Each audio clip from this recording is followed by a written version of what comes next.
What's up, Gov Seekers? How are you doing? Are you seeking?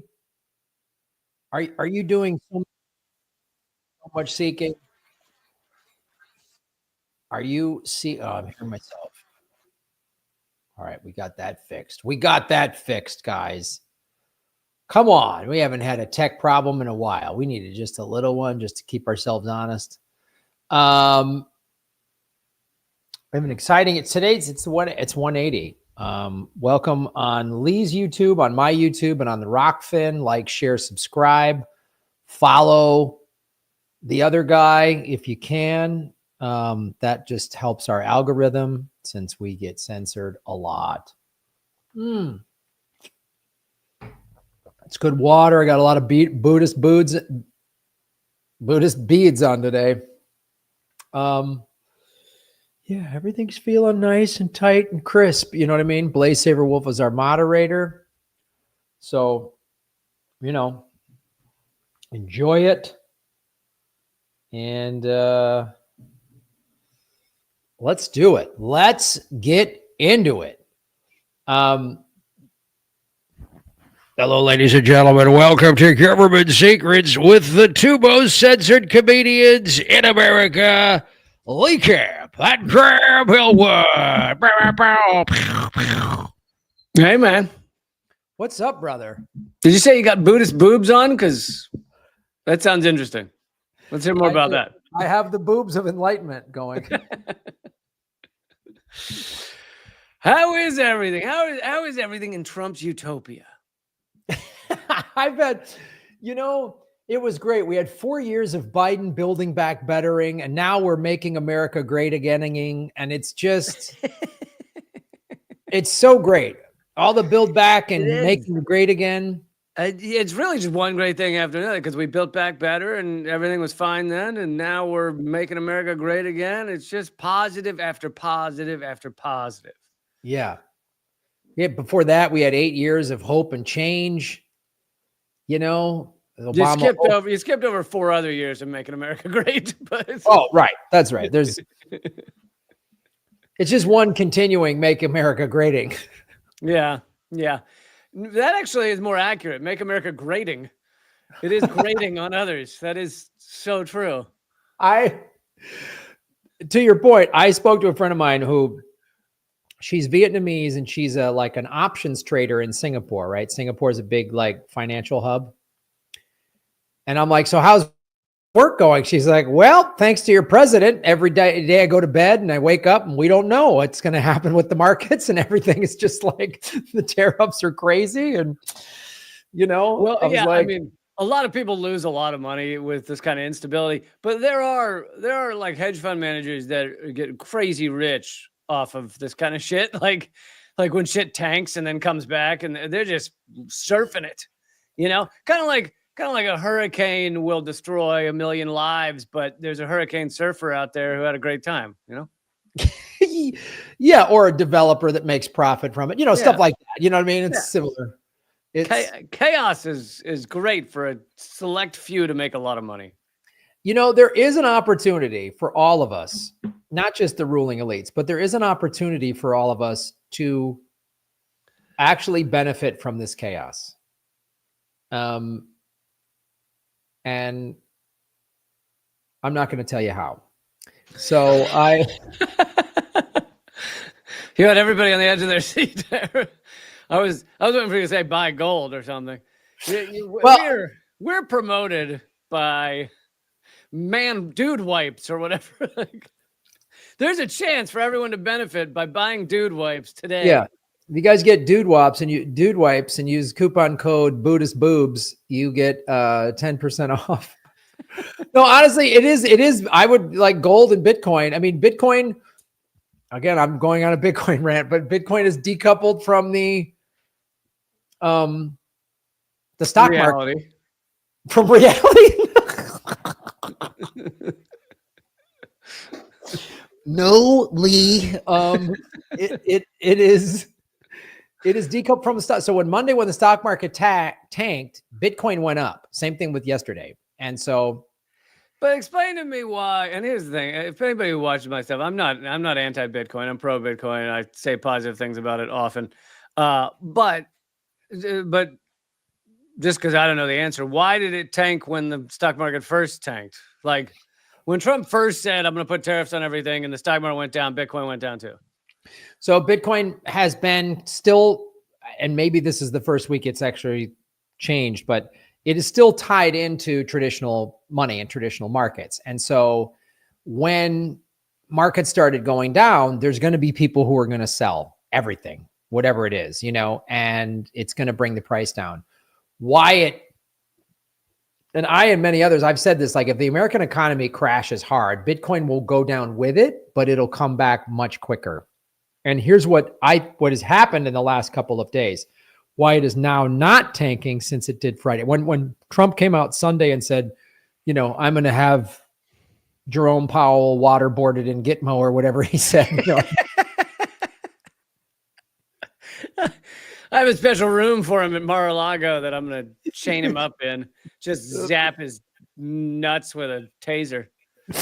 The basement scene in that Quentin Tarantino movie with the GIMP. Pulp It's going to be Fiction. like that.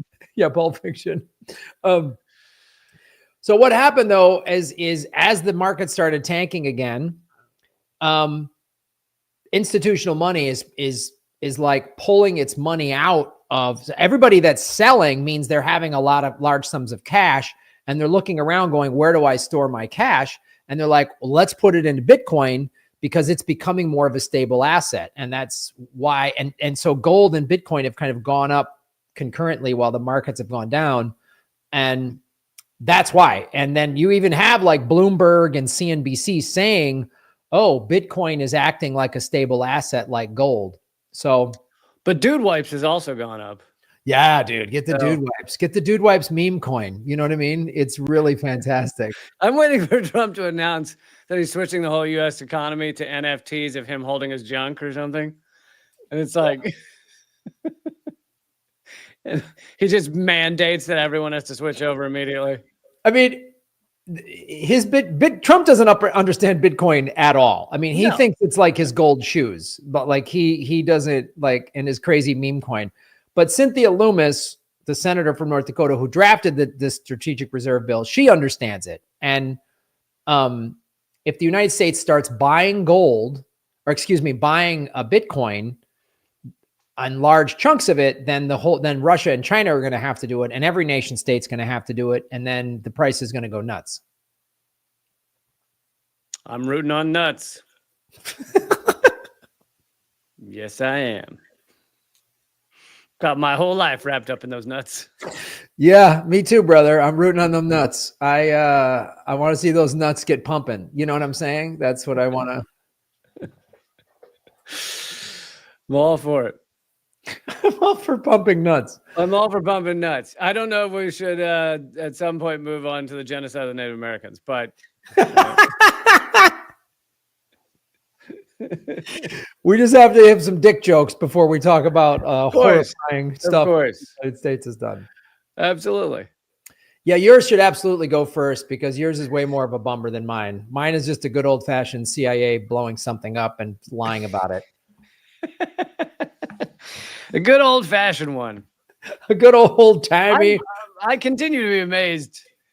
I'm a little amazed that you can still find ridiculous CIA plots, but you can still find them just bombing random things. It's like, you'd think we would have gone through them all. But. No, this was a new one. I was like, really? Borneo in the 1950s? Huh. Okay, let's find out this one. This seems exciting.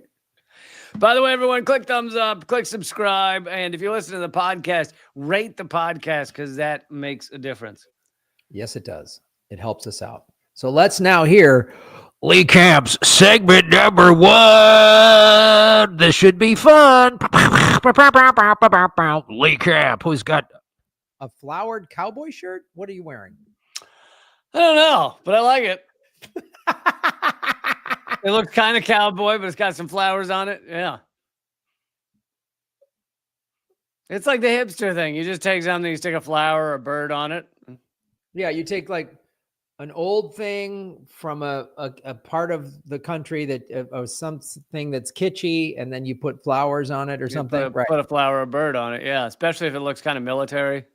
Yeah. Military or like country or blue collar, and then you because there's nothing like a camo vest with a cockatiel on it. It's just something about it. I just love. We're gonna start selling those on our website. The camel vest cockatiel Gov Seeks. That would sell. That would totally sell. That would totally sell. Would it be amazing? You know, if because this podcast makes us close to $0, but wouldn't it be amazing if that took off? And so all the money from the podcast was coming from camo cockatiel vests. It was just point, like we're millionaires off the back of those vests, but we got to do the podcast because I would whatever would actually make this show make some real money. I'm all for it, Lee. So whatever we got to do, I'm in. What we do is we just take a phrase from each show, like Buddhist boobs. We print it on a T-shirt, limited edition, 1 week. We give in. We let consumerist hell wash over us. And in that 1 week, our 10 biggest fans will all buy it. And they just do that each week. Okay. Sounds good to me, man.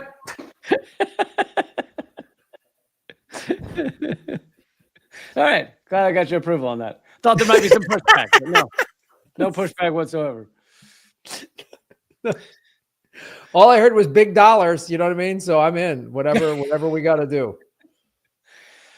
Okay, so this is coming from the book "A Protest History of the United States" I just picked up, and we've talked. We've done various episodes on Native Americans and the American genocide of Native Americans. The lies. We've done definitely an episode or two on Columbus, and I think we actually did one on Pocahontas. So Pocahontas gets mentioned in this, but I won't spend much time on her because I think we did a prior episode on that. But anyway, it's interesting. The way, the true history of it and the resistance of the Native Americans. And I'll try and point out some times where, as I go through this, where it's just clearly the opposite in so many ways of what we were taught in history class. But anyway, she says, for over 600 years, indigenous peoples in North America have fought to protect their land and way of life from invaders intent on procuring the land. Those protests have taken many forms for centuries. Forces behind settler colonialism labeled indigenous people as undeserving of their land which they had had a special relationship since time immemorial. This is like such like great, colonizer. These people that have been living here for centuries that know how to use the land, farm it, get everything from it, waste absolutely nothing. I don't think they're deserving of this land. I don't think they get it. Yeah. No, I don't think they've done enough to deserve this. So 12 dudes from Britain get it. We get it. Oh. And she says the history of the United States is a history of settler colonialism, the founding of the state based on the ideology of white supremacy and the widespread practice of African slavery, genocide, and land theft. There's also a history of indigenous being sold into slavery and sometimes subjugated in slavery. And she says they fought back in a myriad of ways. So then she goes into the resistance of Jamestown. And before the arrival of Europeans, the indigenous population in the region of Jamestown was estimated at 20,000. This was before explorers claimed swaths of North America in the name of monarchs and before settlers created colonies. By 1669, 1,800 Powhatans remained in the Virginia colony out of roughly 20,000.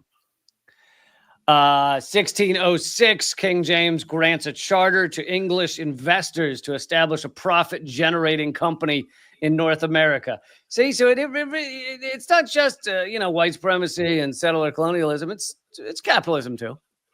Well, that's at the backbone of so much colonialism is capitalism, is we want profit and trade routes and resources, land, whatever. Yeah. That's the root of it.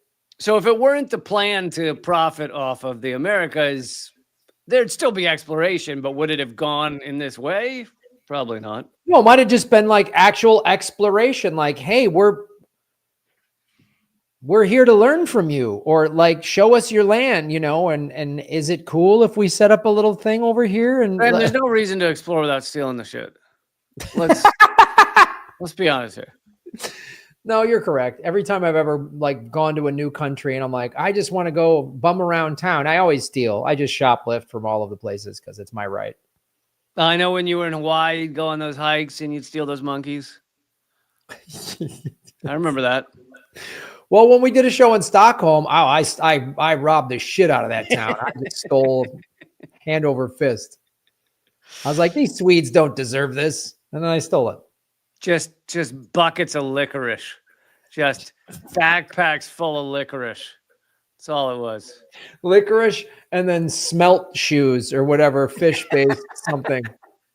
I don't know that one, but sure.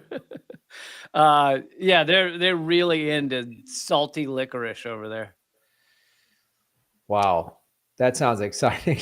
I mean, you would have done the world a favor if you'd stolen that. I don't know where you're going to resell it, but the Jamestown colonists arrived aboard 3 English ships December 6, 1606. In May 1607, when the 3 ships carrying 104 men arrived. Yeah, so they left in December, arrived in May. After they had been warned about antagonizing the native people. After sailing along the coastal region, 50 miles and up a waterway, later named the James River. Yeah, I would have thought it was named the James River before they showed up. No, that came later. No. The Native Americans that had never heard English went, let's name it after James. Like I a Bible. They were sailing along and they were like, this is perfect for us. It's the James fucking River. This couldn't get better. It's calling our name. Yeah. Native Americans absolutely were like, let's name it after a name in a book that we've never read, nor would we believe in because it's nonsense. Yeah. They were ahead of the Powhatan were ahead of their time. So the English colonists had landed on a Powhatan hunting grounds, a grassy peninsula with seemingly no signs of people, but with abundant wildlife, water, and water deep enough for large ships. Since the peninsula was surrounded by water on 3 sides, it was thought to be a strategic location for defending against the Spanish. This humble settlement became Jamestown. And the Powhatan when they saw them landing there, they were like, well, clearly they're not staying there because that's a shit place to try and live. It's essentially, it's swampy, water on 3 sides. You got crazy mosquitoes. We go there for hunting, but we don't live there for a reason. And so little do they know how dumb these white people were, and they were going to try and stay there.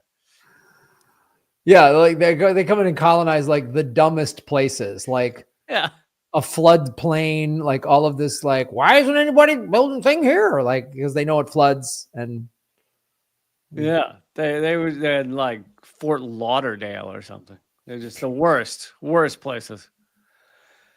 The Powhatan wondered why the European men would choose their hunting ground, a place where they themselves would not live, as a site for rest, and assumed it was temporary.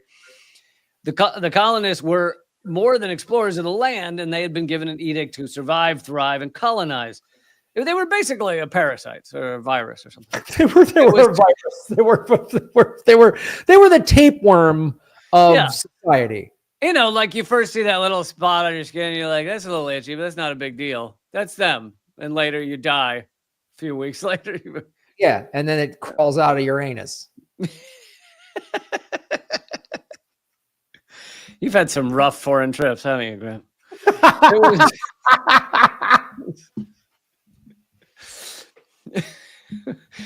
It was a commercial venture from the start, with the settlers seeking a source of revenue to sustain and grow a population. that had no plan to return to England once they ensconced themselves on the foreign soil. If there was the failed Roanoke colony in 1590, I think we did an episode on that.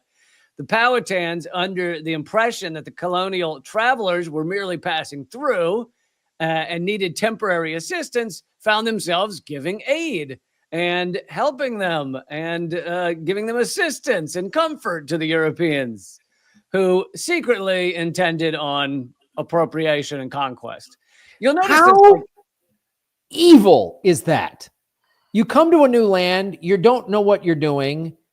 The people of that land help you, and then you think, boy, these guys are suckers, and we could just fucking steal. Like, that's evil.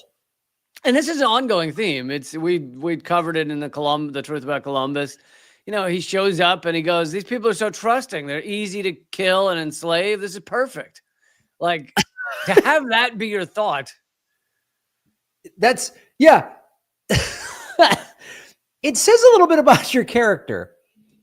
It's basically, you know, the way Donald Trump or, you know, Mark Cuban behave or something, like Elon Musk. It's any of them. Exactly. That's how you get that powerful.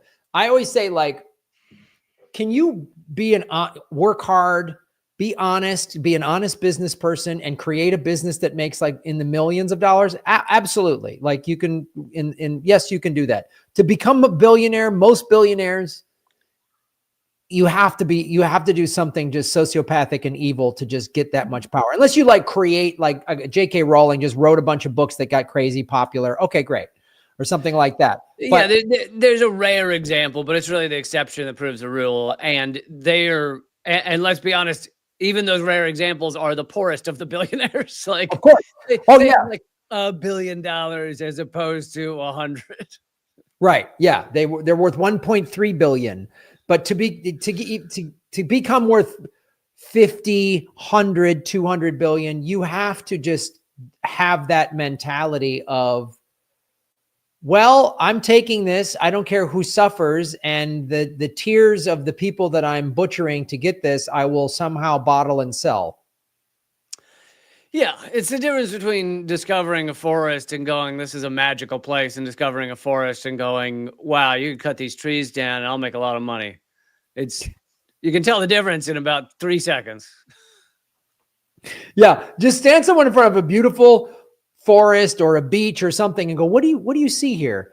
And if they're like, wow, just tranquility and find my inner self, then you know they're a decent person. If they're like, oh, condos, a Walmart, and then we can drain the whole bay and then pave it over. You know what you do? You put a Walmart next to an Octapharma that drains the blood of poor people to sell to companies. And then the poor people can go in there, have their blood sucked. They'll walk out with about $50. They can then walk right over to Walmart. It's a joint venture. It'll go great. It's perfect. And then when they die, we turn their bodies into dog food. And we have a dog food thing that we have right here. And then we just take what the dogs don't eat makes an amazing fertilizer. So it's just so many revenue streams, just back to back to back. It's awesome. It's so great. It's such great. And it's adding a lot of value to our stockholders. If you know anyone who thinks like that, send them over our way, because this podcast isn't making money. So yeah, we do need at least one psycho on the team. Yeah, we need a psycho that can at least make us some money. Maybe we could start. I think I just thought of a disruption industry. Rent a Psycho, the app. This is going to disrupt the whole psycho ecosphere. Yeah, we'll call it like Psycho Hub, and they just show up. You need someone to show up and be like, "Hey, have you ever thought of killing your neighbors and selling them organs for parts?" Yeah, you just need someone like that.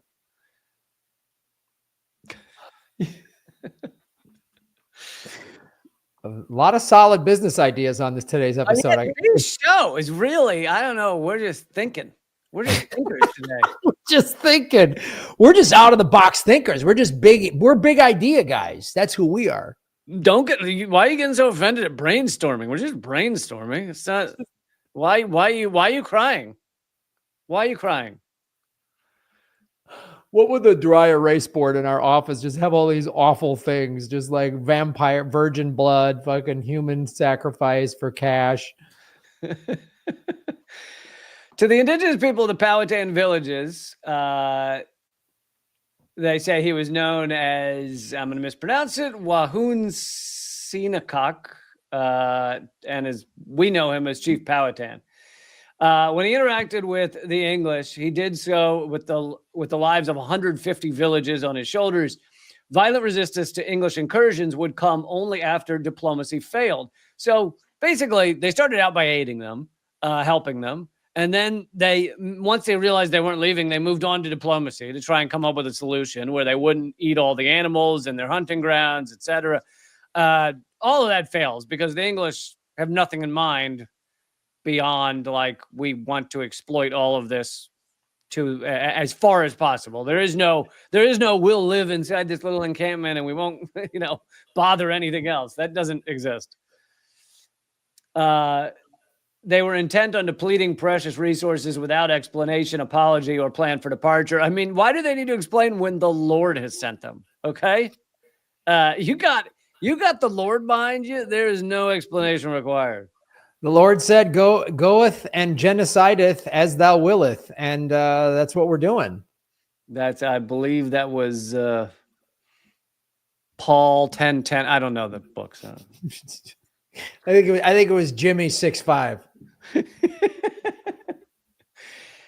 The battle was over England's efforts to control the region's land. So that although the Powhatan tribes had a nomadic lifestyle following the fertility of the land according to the seasons, indigenous peoples had occupied the region for thousands of years. So they're nomadic. So they go where the things are growing and the animals are and stuff, which then allows the English, who are largely not nomadic, to come in and say there was nobody here.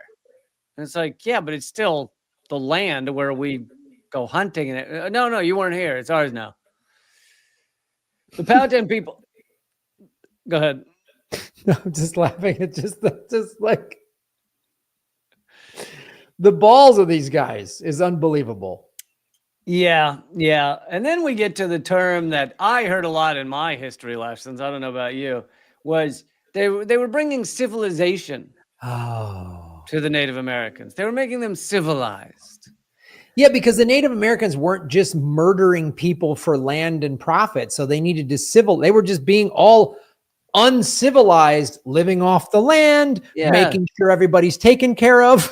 Yeah, they were like, everyone's sitting there like fishing and hanging out, and that's not civilization, okay? Yeah, the chiefs, the way you could always tell, like, how could you tell a chief's teepee? He had the least amount of stuff around his teepee because he gave everything away to take care of his tribe.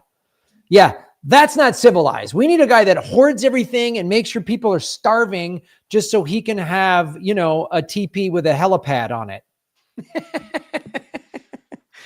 There you go. They weren't civilized. They didn't come up with helicopters. The fuck? They didn't have yachts, so they're obviously savages. There was no country clubs anywhere to be found that excluded people that didn't have money. That's not civilized. The whole country was a golf course until the British showed up. So it was kind of a country club.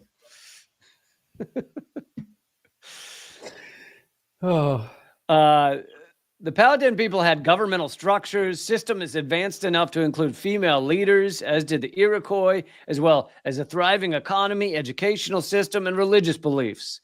The Europeans did not bring civilization to the indigenous. Before the Europeans arrived, the Powhatan grew vegetables, fished along the river, hunted deer on the grounds later occupied by the settlers, who cut the trees, built forts, trapped animals, and killed the deer.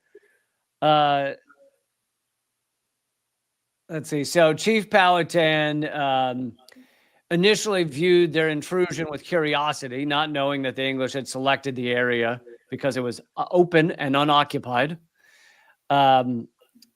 And then she mentions Columbus and his interactions with the indigenous, as we've mentioned. And they take the English, as with Columbus, take Chief Powhatan's generosity and his how can we help you, as a sign of weakness.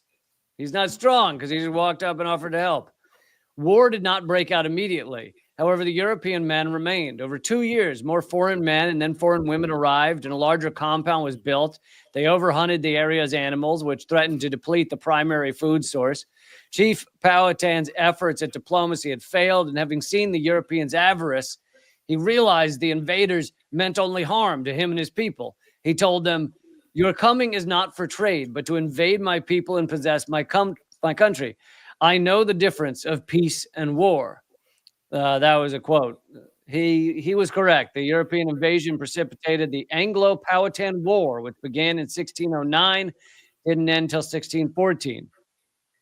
War served as a form of indigenous protest. Yeah, so another common misconception or myth was that the indigenous sought war rather quickly. They just attacked rather quickly, but then they were so easily defeated that that's their own weakness. How easily defeated? But they were not easily defeated. They tried everything for decades and decades and decades to fight back against the intrusion. In fact, the thing that killed most of them was disease, as opposed to guns. But and they actually used war as a last resort. Yeah, they tried to help, diplomacy, and then we're like, well, we don't have much choice here. Yeah, and she says that they are blamed for the disappearance of the Jamestown colony, and in 1609 was the time. Winter of 1609 was the starving time, as it's called. But weakened by malaria, the region experienced a drought, followed by what was then one of the longest winters in history. After a poor harvest, food was scarce, tensions rose, skirmishes between Powhatan and the colonists became battles. Frigid temperatures and the Powhatan's attacks kept the settlers trapped inside the fort. Drinking water was contaminated and food supplies ran out. Desperation brought the English to madness, murder, and cannibalism. Starving settlers dug up dead corpses and ate them. So, a good time. I mean, it's what I imagine Mar-a-Lago looks like. But it sounds like the Sunday brunch at Mar-a-Lago. But of course, this was, for the people that want to say, how dare they treat the, newcomers like that? It's like, this was after several years of trying to work with them and help them, but they just kept chopping down all the trees and killing all the animals. Only 60 colonists survived the starving time. However, the Powhatan also had an incredibly harsh year because it was a harsh summer, poor crops. By taking the hunting ground, they didn't have a larger food supply. So indigenous children were hungry while elders went hungry while elders fell to diseases. It was a tragic irony that the indigenous peoples, after giving hospitality and making sacrifices by sharing their food with the Europeans, also had to struggle to survive. The Anglo-Powhatan War ended in 1614 with the marriage of Pocahontas to John Rolfe. We've covered the myths behind that in a previous episode, and there's a lot of question marks as to, she was kind of handed over as a deal. She was also like 14 at the time, so it's portrayed, in later Americanized versions as she was just desperately in love with John Rolfe, and it doesn't seem like that's the case. Now, she might have not disliked him, but she was 14. She was basically given as a peace offering. She did apparently plead for John Rolfe's life when Powhatan was going to have him executed, but the events leading to the union of Pocahontas and Rolfe were initiated by Captain Samuel Argall, who, through a scheme using the local chief of the Potawatomi tribe, took Pocahontas hostage and held her for ransom. During months of captivity under the influence of Rolfe, Pocahontas converted to Christianity and agreed to marry him. This union brought the peace of Pocahontas that secured the end of the Anglo-Powhatan War. So yeah, I think I'm trying to remember that episode. I think Chief Powhatan lets her go with him initially as a sign of peace, but then they take her hostage essentially, and then she agrees to marry him. European invaders plotted for the acquisition of indigenous lands as well as their souls, intent on making them Christians. On March 1617, during a return trip to Virginia, Pocahontas died. She was only like, I think, in her 20s or something. Many years after the fact, the story of the indigenous girl's life was molded by John Smith, perhaps borrowing from Scottish tales.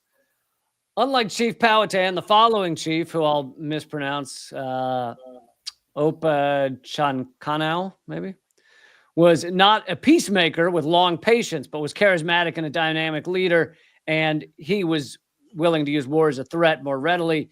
He angrily watched as the growing European population harmed his people and his land. Tobacco plantations grew, requiring more workers. Slaves started showing up, spreading Europeans across indigenous land. The growth of disease, disarray among the once orderly tribes revealed fault lines with the Europeans' divide and conquer techniques.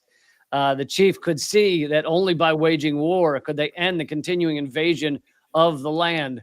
In 1622, after the murder of a member of their inner circle, they declared war. Again, they planned to do a surprise attack on Jamestown, but someone alerted them to it. But even being ready, they still ended up killing 400 whites in the battle. He thought that would make them leave, and he thought that was going to be the end of it. And instead, not only did they not leave, but they just kept coming. Brought more and more.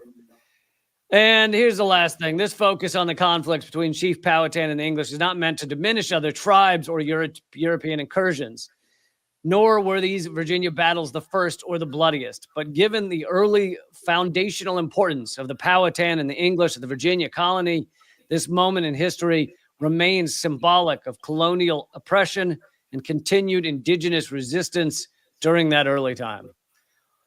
And this is, this is an ongoing story of thousands of moments of resistance by Native Americans to try and keep their home and try and avoid everyone they know dying from disease and et cetera, et cetera. Yeah.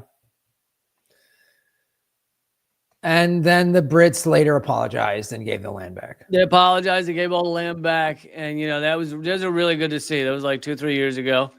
And it's just nice to see that. Yeah. Yep. Well, that was a fun segment number one, Lee Cap. Wow. Let's do segment number two. Go ahead. I will say that we have to do the depressing ones, because we can't be a show called Government Secrets and just focus on when the CIA put a walkie-talkie inside a cat. You gotta, because then we're guilty of the same thing we're criticizing. Yes, I know. We have to talk about it. It is what this show is. It is what it's founded on, and it is why we can't do it every week for our own mental health, and it's why I'm barely doing my show anymore, mainly because of censorship. But it's too much to talk. It's just always bad. It's always bad news. It's always awful. And America is in a horrible state right now. Yes, but I take solace in the fact that it was inevitable. This is where a dying empire goes. A dying empire doesn't. Yeah. There's no moment where it's like, hey, everything's back to America is made great again. It doesn't. Well, you're right. There is a relief. I'm far better, emotional state that I'm just there's no hope. It's over. Bernie and AOC are boo. Don't want to hear it. If they start a third party, maybe, but they're not. They're going to funnel money back to the Democrats. So there is nothing. Of course, it's head on back to the Dems, folks. Yeah, and so it's I don't want to hear about anybody telling me that it's over. And just one quick thing. You and I have talked endlessly about how Biden did all of the horrible things Trump is doing, even if he did them, in certain areas slightly less, or in certain areas slightly less in your face, etc. That's not what I mean when I say the next thing. The liberals across this country have built up the security fascist apparatus that Trump is now able to use for doing all of the things he wants to do. The Department of Homeland Security, ICE, police in general, policing in general, militarized police, all this shit was built up under liberal governments to put in place the goddamn structure for Trump to do all the horrible shit he's doing. Yeah. Obama signed the AUMF in December of 2011. I mean, that's liberals don't want this country. I've said it, like, I don't want to talk politics with anybody in this country anymore because this country is addicted. It is addicted to the two-party cult of it is addicted to it. Yep. Liberals are addicted to Trump. They're addicted to it. They don't want to look at how bad and the conservatives are addicted to, boy, them liberal wokes, it's all their fault. Like, they're addicted to it. They don't want to look at their own team. And American and addicts, you have to get out of their way because they're going to drag you down. Let them maybe they'll get sober. More than likely they won't. They're probably going to OD and die. Like, this country is Amy Winehouse, and we just all need to get out of the way. She was an excellent singer, though. I don't think this country has any kind of talent like that. I don't like that analogy one bit. You're right. I would have preferred.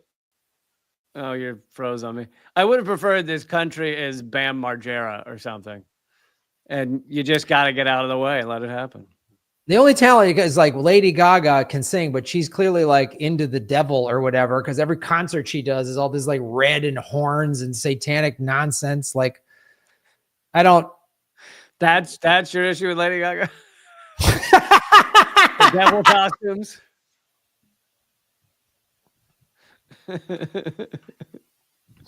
I guess it's one of. With Lady Gaga. Great. All right. Here's my segment, ladies and gentlemen. Yes, let's do it. Segment 2. It's gonna be fun. Have any of you heard of the SS San Flaviano? I doubt it. It was. Is it the USS? No, it's the SS, because it's a British oil tanker. Neo-Nazis.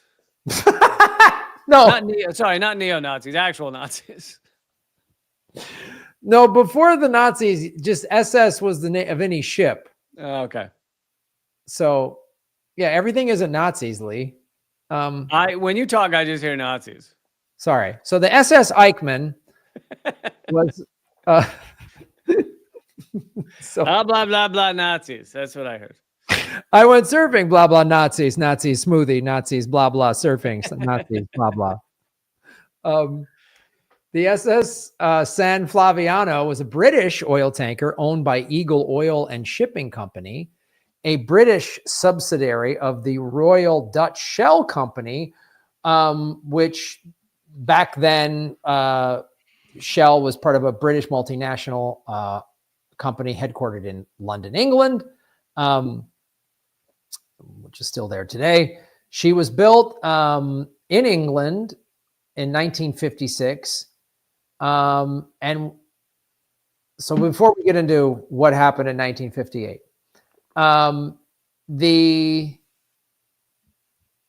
it's a steamship and it's registered in London. All right.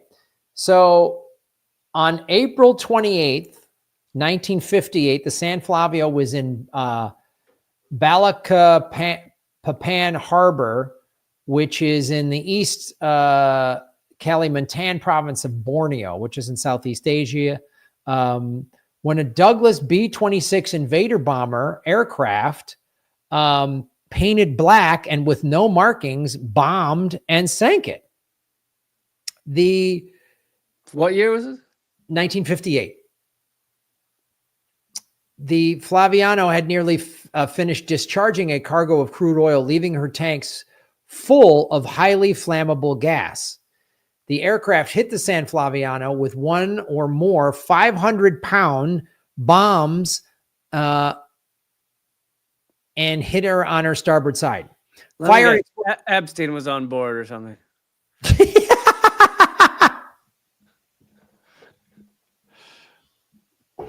Whatever the 1958 version of Epstein was.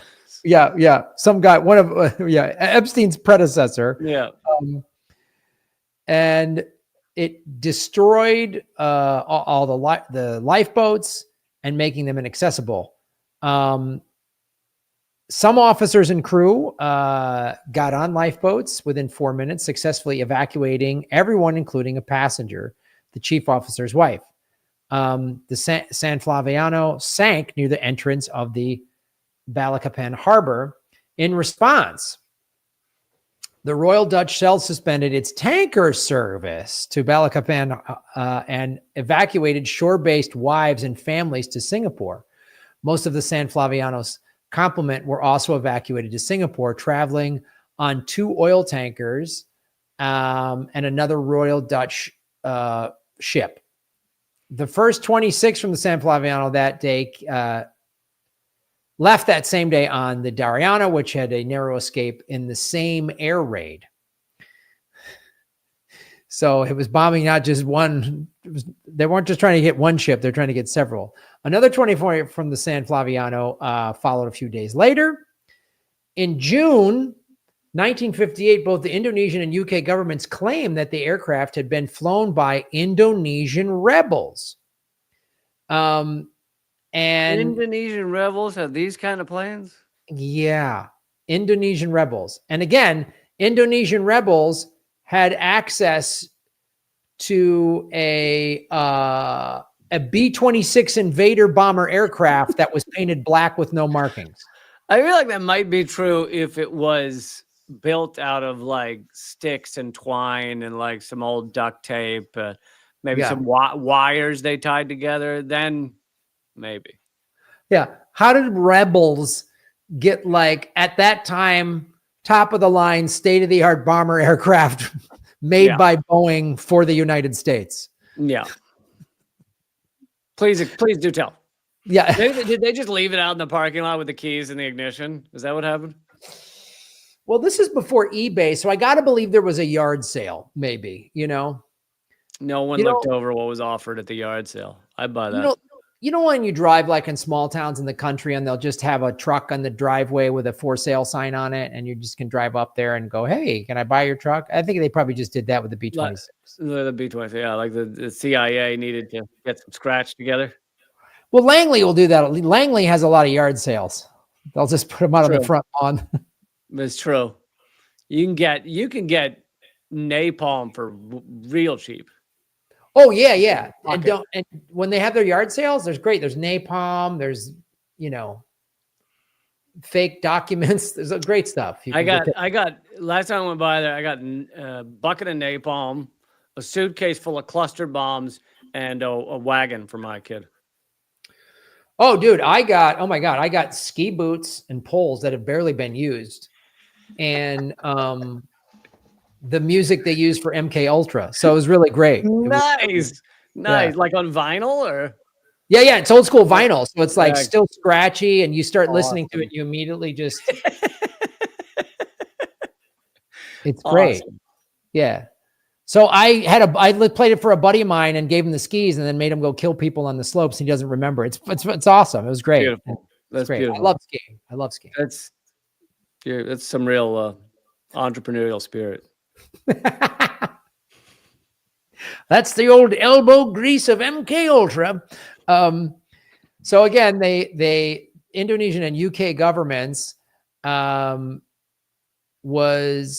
thought it was Indonesian rebels. In fact, only the radio operator was from Permesta, the Permesta rebels.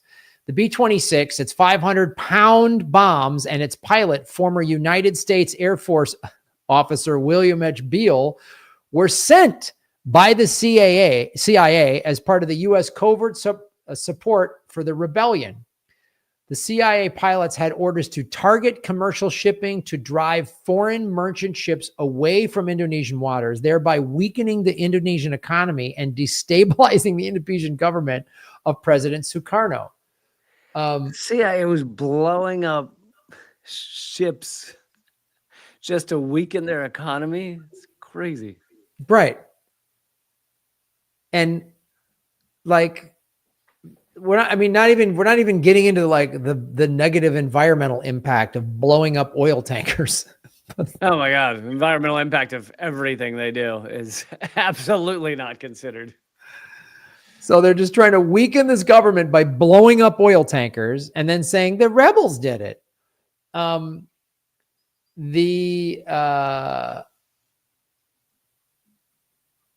am I at here? The CIA pilots, like I said, had orders to target commercial shipping. Shell's suspension of operations and partial evacuation of personnel was exactly what the CIA attack was intended to achieve. The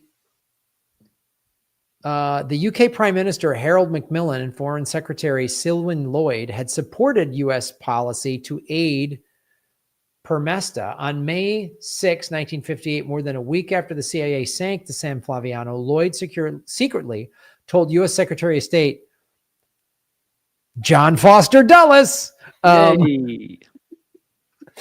that this was still his position. On May 18th, Indonesian forces shot down a different Permesta B-26 and captured its CIA pilot, Alan Pope. So didn't really. So at that point, they couldn't keep saying it was the rebels. Why did we find this CIA pilot inside the CIA plane? Rebels. Rebels actually, they stole that CIA pilot as well. Yeah. Forced him to fly. And yeah. And then it's like, well, maybe we did it. We're not sure. Like at this point, you're running out of people to pin it on. It's like, what are you going to say? This CIA pilot went rogue. Guy just got mad and took a B-26 and started bombing people. We didn't know. I mean, it's just a rogue guy who wants to blow up all your ships. You know how it is. When you fire somebody and then they steal all the pens, This is the same. He did it. He just stole a B-26 with a 500-pound bomb on it. And then happened, you steal all the pens, and then you go out in the parking lot and you stab a few people to death with them. It's like that. And you take the Post-it notes and the printer ink and you turn it into a 500-pound bomb, which we've all done. Look, I'm not perfect.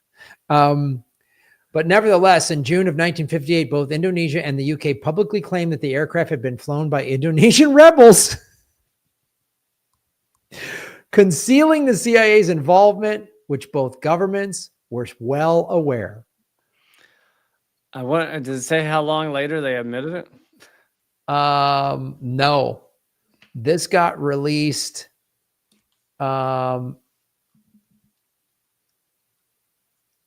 Here's another secret I'll do next week probably. There's a British cargo ship was napalmed by the CIA in Guatemala in 1954. We'll cover that on the next episode, guys. Let's do it.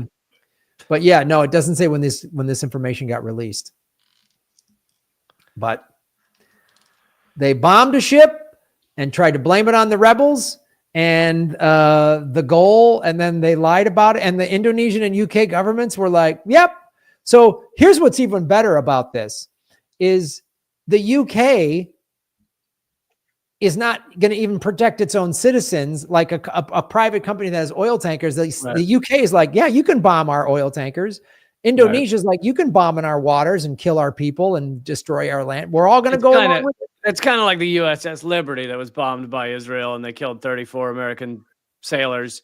And the US said like, yeah, we don't know who did that. It's unreal.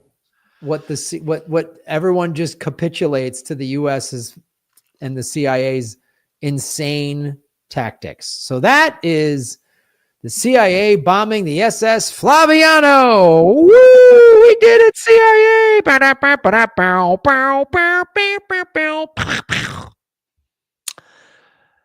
They never get it wrong.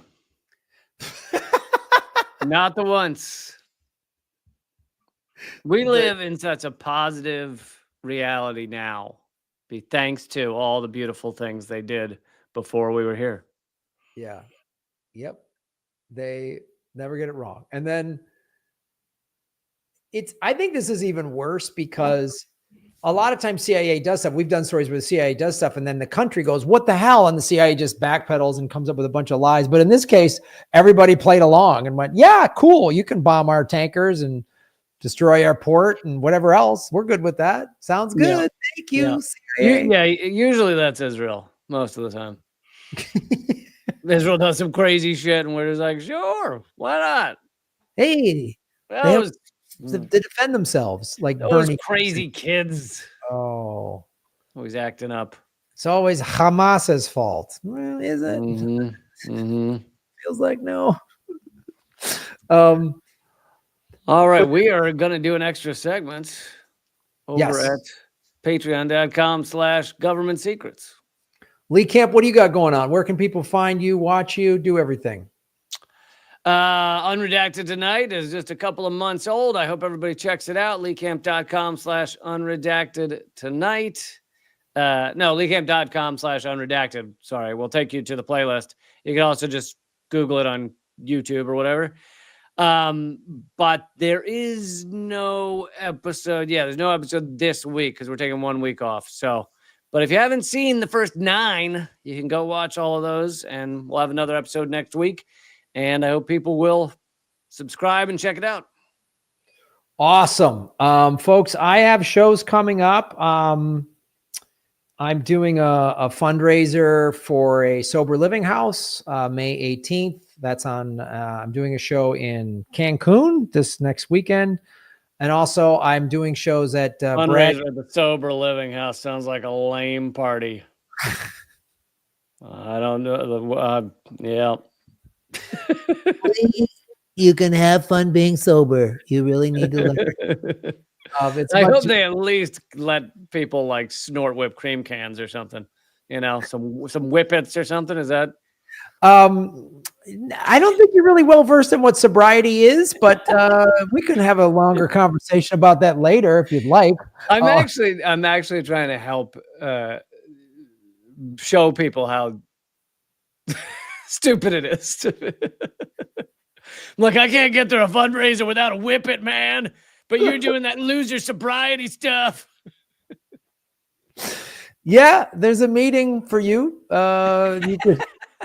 See, the problem, here's the thing. I would be sober. I just hate meetings. Meetings, just in all meetings. Just be anytime it's a meeting. I am addicted to whatever the opposite of meetings is. Freedom. I'm addicted to freedom.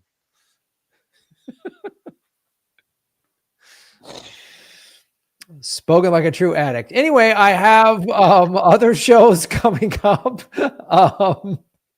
I'll be in Vegas for the Bitcoin Vegas conference, which is May 27, 28, 29. I'm doing shows at Brad Garrett's May 27 and 28, and that's on the ticket link. And also doing May 28th earlier in the day, doing the Web3 as a joke. We're doing a roast of Bitcoin maxis. And so all of those tickets are available. Oh, and anything can happen. We're doing it live at Westside Comedy in Santa Monica, July 3rd. That is a blast. We've never done it in a comedy club. So you got to come check it out. Cool. Those are all available at grahamelwood.com. Nice. And that is the cooking show you do with Ron Placone, correct? Yeah, we're cooking on how great American politics is. That's what we're cooking up. That's our recipes. No, it's a super fun game show. I've done it at least once, maybe twice. I think I might have done it twice. You've done it twice. And the in-person version in a club is a blast because it's a lot of fun. We have a person playing music. We're going to have special guests. We have 2 contestants. Then we'll have special guest comedians doing various impressions of people. So come check it out. Go to grahamelwood.com. All right, everybody. We'll see you at patreon.com/government secrets. And the moment you become a member, you unlock like 70, 80 extra segments. So well worth it. This has been Government Secrets, episode 180. Good times at the start of America and the CIA taking care of business in Indonesia. Pew, pew. See you in 5 minutes. All right, guys, we'll see you over there. Thanks, everybody.